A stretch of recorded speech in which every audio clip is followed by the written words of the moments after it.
Je m'appelle Ingrid, j'ai 24 ans, je suis étudiante, je sors d'une licence de sociologie et économie et je suis à Révolution Permanente et au Point Levé depuis 4 ans.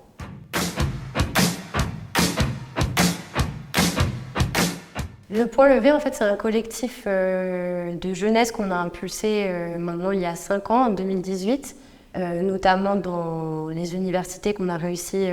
à maintenant développer dans une quinzaine d'universités, dans de nombreux lycées, etc. Et la manière dont nous on le définit, c'est que c'est un collectif de jeunesse révolutionnaire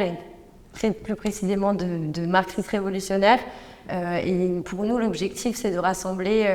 justement tous les jeunes, qui soient étudiants, lycéens, mais aussi y compris des jeunes travailleurs qui sont pas forcément justement sur les lieux d'études.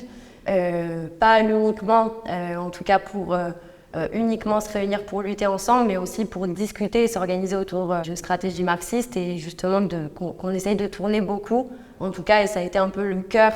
de notre intervention, même plus politique, on va dire, ces dernières années, autour de la nécessité de s'allier au monde du travail. Après, ça passe par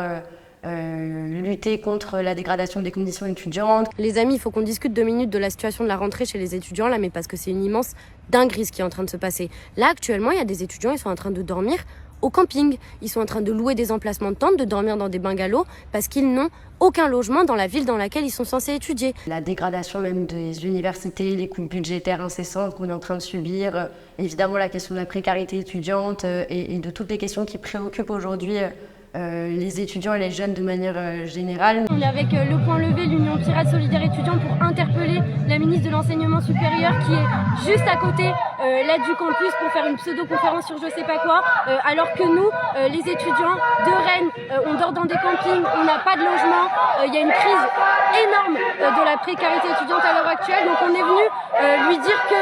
tant qu'ils organiseront, lui, elle et le gouvernement, des repas à 6 millions d'euros avec le roi, tant qu'ils laisseront l'agroalimentaire faire des profits records pendant que nous on n'a pas à manger, pendant que nous on n'a pas de logement, pendant que nous on est dans la galère, on est précaire, on les laissera pas tranquilles et on se battra jusqu'au bout pour la réquisition des logements vides, pour un revenu étudiant financé par les grandes fortunes. L'objectif qu'on a, c'est de discuter au sein des lieux d'études, mais aussi en dehors, de toutes les questions politiques qui traversent la jeunesse et qui ne sont pas abordées de manière générale. Il y a un peu une manière de se dire les jeunes, on les organise dans des organisations de jeunesse pour parler de la précarité, des fags, etc. Nous, on a envie d'aller plus loin que ça, parce que pour nous, les jeunes, aujourd'hui, on est tous politisés sur les questions climatiques, les questions d'oppression, que ce soit les questions féministes, LGBT, antiracistes, etc. Mais aussi, je pense que là, sur les questions de démocratie, de police, de violence policière, tout ça, c'est des choses qui nous traversent, nous, toutes et tous. Et nous, on a envie d'articuler, en tout cas, tous ces combats dans un collectif, non seulement voilà, qui lutte au quotidien, mais qui s'organise pour un projet politique plus global, quoi.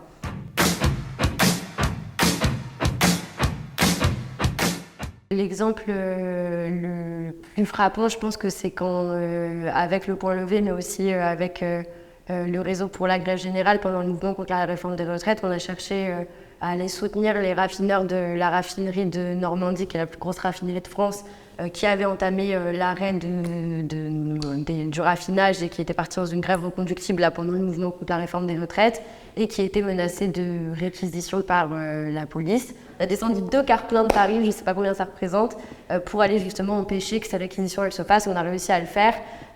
Et ça, c'est quelque chose qui non seulement a impacté évidemment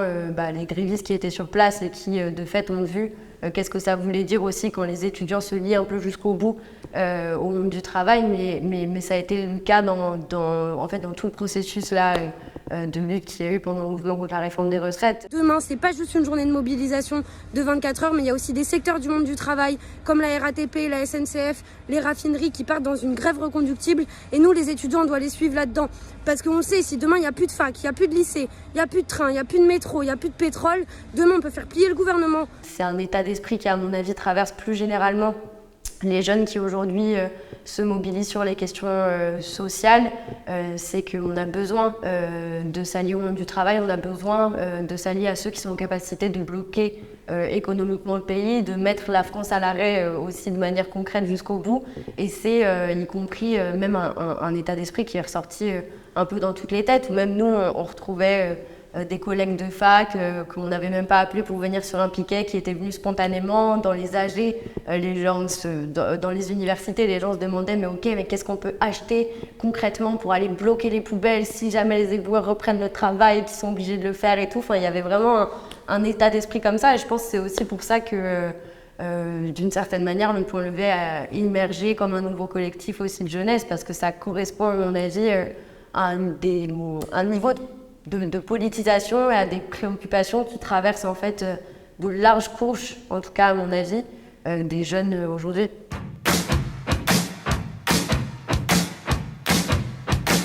Le mouvement étudiant, ou en tout cas la tradition même du mouvement étudiant et ses organisations du coup de fête, il est encore en pleine recomposition.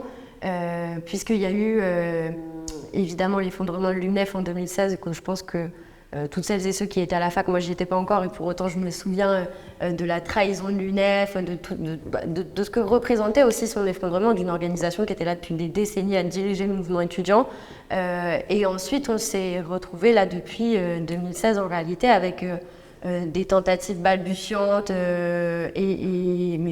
y compris l'apparition du mouvement autonome pendant tout le mouvement contre Parcoursup en 2018, puis son échec avec la défaite justement du mouvement de 2018. Et aujourd'hui, on est un peu dans un processus, à mon avis, de recomposition d'une tradition qui est perdue, qui en tout cas manque à l'heure actuelle dans le mouvement étudiant, et que nous, le rôle qu'on cherche à jouer, en tout cas avec le Point Levé, c'est de réussir à refaire vivre et faire renouer justement les étudiants et la tradition du mouvement étudiant avec ce qu'elle a été de meilleur en termes d'auto-organisation. Évidemment, je pense à la tradition de 68, mais pas uniquement sur le terrain de qu'est-ce qu'on peut faire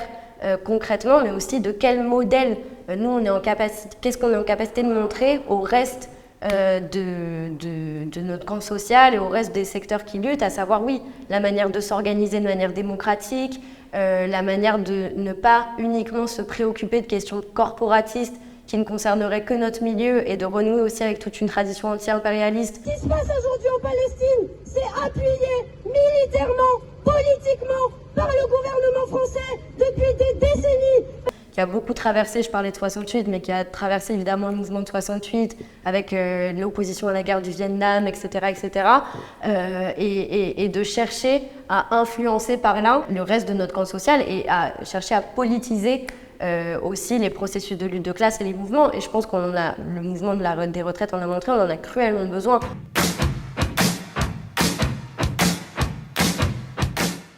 On a du taf. Je pense qu'il y a de fait beaucoup de choses à faire. À mon avis, il y a l'une des premières choses qu'on doit faire à la rentrée, d'une part, c'est de réussir à discuter dans l'ensemble des universités, l'ensemble des